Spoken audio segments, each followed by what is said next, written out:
Hello everyone, how are you doing? Welcome to another class. Today's class will basically be talking about still on the Linux command line, and we are looking at file ownership, how you can change file ownership. But there are key things to understand here. Before we can talk about file ownership, we need to understand what file ownership is all about, because it's very important for you as a cybersecurity analyst. You need to understand basically what it is. So in file ownership, the fundamental concept that determines the user and the group with a particular file or directory. In cybersecurity, we are always talking about directory. Directory simply means folder in normal basic language. So the association is very important for controlling, knowing who has access and what permission a person has. So generally speaking, every file or every folder or directory has two primary ownerships. So the first one is the owner, that's the user.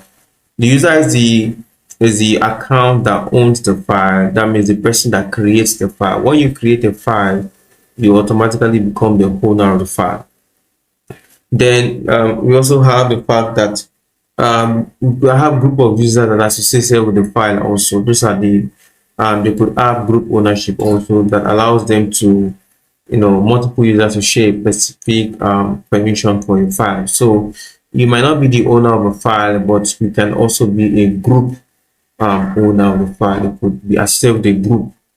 So there's user and there's group. So those two things are very important. And for cybersecurity, the file ownership is very crucial to the Linux security model, because just to determine what level of access or right that you have. Remember, in cybersecurity analysis course, we've been talking about access rights, and looking at about you know IAM talks about identity and access management, what level of right a person is given when an account is provisioned and deprovisioned. So we need to understand basically all of this. Then group ownership also facilitates collaboration among users by can assign a specific file to a specific group and all of that. So the system, we need to really understand how the system works. Here we've created some files here. Let's take a look by doing this. You can have list, then L dot, see now, this hyphen and L. This for long list. This shows a very long list with the permissions that the files have. Now I believe you can see the screen. So you can see this is dash rw r dash dash one. So let's explain what this means. So these are basically the files and folders I have, or directories I have on this system. We have file linux.txt, graphical output.txt. This is in color blue here. This is a directory. This is a directory. This is also a directory, and this is a directory. Okay, note that. Then the remaining ones are files. Can we see now? This one is a regular file. It starts with dash here. Then this is read, this is write, read and write. So basically the way it is arranged is we have read, write and execute. So read, when you have rwx, it means read, write and execute. So you need to know the file, what level of permission does the file have. So this one has only read, write, doesn't have execute. For the owner of the file, from here to here is the owner of the file. Then we have the group. The group is also having read, write, no execute. Then others just can read and they can't write, they can't execute. So I'm going to explain what this means. So if you can see, this graphical file too also has the same thing. You can read, you cannot write, you cannot execute. Then let's look at this one. This one talks about you see this directory here. So this is a folder starting with, it's not a regular file directory. This is read, write, execute. Can you see this now? Read, write, execute. Then this is for the owner of the file. You can read, you can write, and you can execute. Then the group of the file can also read, write, and execute, whereas others can only read, they cannot write, they cannot execute. So what does all of these things mean? I'm going to explain it as we move along. So I'm just showing you all of these things and then what we have here. So basically, let me now explain what read, write, and execute means. For files, you could read means to allow the user to be able to view the content of a file. So with a read permission, you can be able to view the content of the file. You can see what's inside the file. And then, for example, you can read the text file, view an image, read the source code. That's the read permission for a file. Then for folders or directories, you can be able to list the content of the directory. You can check through to see what is the content of the directory. Using the list command, ls command, you can be able to see what the content is. But with write is a very serious permission, because with write, you can be able to modify the content of a file. And then this includes, you can edit, you can exit, you can change images, you can alter a program code, you can do all of those things on the file. For a directory, you can be able to create new files, subdirectories within the directory. You can delete, you can rename. So the write is a very powerful permission. Execute is to be able to, this execute allows user to be able to run a file as a program or a script. You can be able to run a file, execute the shell script, can be able to execute the permission. Then if it's for directories, it allows users to be able to use the change cd command. You can be able to have necessary permission to be able to see the names inside, the names of the file inside. Here we'll look at changing ownership of this file. But we now understand that the file ownership, from here we can see that this is a normal file. Then this is read, write, execute. Not you can execute. Read, write, you can't execute. Read, you can't write, you can't execute. Okay, so let's change the ownership of this file. Let's start with that. So to change ownership of a file, you have to use sudo, which is because this is actually an elevated privilege. Sudo is an elevated privilege. You need to use sudo to change the ownership of this file. Then we use the command change ownership. Change ownership. Leave a space. I want to change the ownership of this first file. This is, like we said before, this is the owner of the file. This is the group of the file. So let's change the ownership of the file. We are changing it to root, and then the group of the file also to root. Then what file are we changing? File underscore linux.txt. Okay, so you can run that. We have changed that. Then let's confirm if it's changed. So let's do a list hyphen, give a space, hyphen l.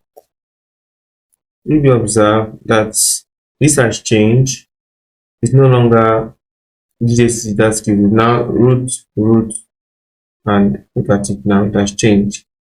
So file underscore linux.txt, both the user, the owner of the file, and the group of the file has been changed. So you can change the file ownership if we have, because we still we've not gotten there yet, how to create a username. If we have another user, this root is a root user, so we can always create a new user. This root is a root user. So if we have a new user, we can create a new user. We can change the ownership of a file from one person to another person. So it's very important in cybersecurity. Now that is how to change the ownership of a file. Then what if you want to change the directory of a file. I'm going to change directory of a file. So the first thing is we have directories here that we have created: Linux command class, HTTP server, the new directory. Then if you want to change directory of a file, we need to use the change command for a directory. So what we'll do is, now we need to understand something very important here, and that is the read, write, execute. The read, write, execute is very, very important. You can use octal notations to represent these things. So because when you see something like this is the directory now. This one here is a directory. This one here too is a directory. They are both folders. This D here represents directory. Then this R represents the read, W represents write, X represents execute. What does it basically mean? R is read permission as a number of 4, write permission as a number of 2, and execute permission as a number of 7. So read, write, execute as 7 for the user, right? That's 4 plus 3, 4 plus 2 plus 1, that is 7. Here too we have 4 plus 2 plus 1, that is 7. Here we have 4, here is 0, so we don't have anything here. Then we have 1 here, so this 4 plus 1, that's 5. So here we can say that the permission here is 7, this is 7, 7, 7, 5. So you can see that that's the permission we have here. In this place, for this file, this is 4, this is 2, this is 0. So this is 6, 4 plus 2, 6. 4 plus 2, 6. 6, 6, then this is 2. 6 is 2. So very important. Understand these things, they are very important. So this is HTTP server, our new directory here. Can I change it? Yes, I want to change this new directory. Look at this one as complete. I want to change the file permission. So how do I do that? I can use an octal notation. Let me use the command sudo first. Sudo change. Yes, change mode. Yes, this is the change to modify the directory. Leave a space. Now I want to use the octal notation. So I want to do 7, 0, 0. What does that mean? You can only, the user is only one that can, the owner can read. No other person can be able to read, write, execute. No other person can be able to read, write, execute. So if I do this, only the owner of the file can be able to do whatever I want to do. Any other person cannot tamper on the file. So I'll do this now. I'll now choose, what I want to choose, HTTP server, HTTP server. Okay, so once I do this now and I press enter, automatically this has been infected. There's no error. So let us see, observe it, HTTP server now. Let's do a list.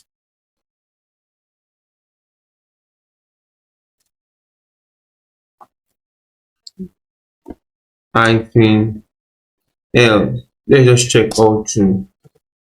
Now HTTP server now, observe it only has read, write, execute. Every other permission has gone away. Do you observe that? Okay, so that is how it works. All the other permission has gone away. So can I do that again for someone else? Yes, I can still do it for someone else. Let me change the permission of this project here. I can say sudo change mode. Then I want to make this one 7, 5, 7, 5, 1. Okay, 7, 5, 1. Will that work fine? Let me just say 7, 5, 1. Okay, then I will actually look at which one should we choose now? Let's choose project. Have we say project as directory? So we have done that and worked. List -l. Let's check that. For project, you can see 7 read, yeah, read, write, execute. Look at it here. Read, write, execute. 7. 5 read, no write, execute. Then here only execute. Okay, so that is the complete chain there. Now this is very important. It shows how we can easily change things in Excel. How we can easily change things in Linux command line. Okay, let's try one more before we end the class today. Let's try one more. Now this time around, permission, remove permission for a folder or a file. So can we remove permission for a file? Yes, we can. So if I want to remove the permission for this file, grepable output.txt, this one here, this is a file. I want to remove the write permission for the owner. So what I'll just do is say change chm, sorry, let's start with sudo chmod change, then look at this, -write. So this is is to change it, change the write, remove this write, so they won't be able to write. -write. Then we look at the file itself, and that's file underscore linux.txt. Press enter. So let's check list -l.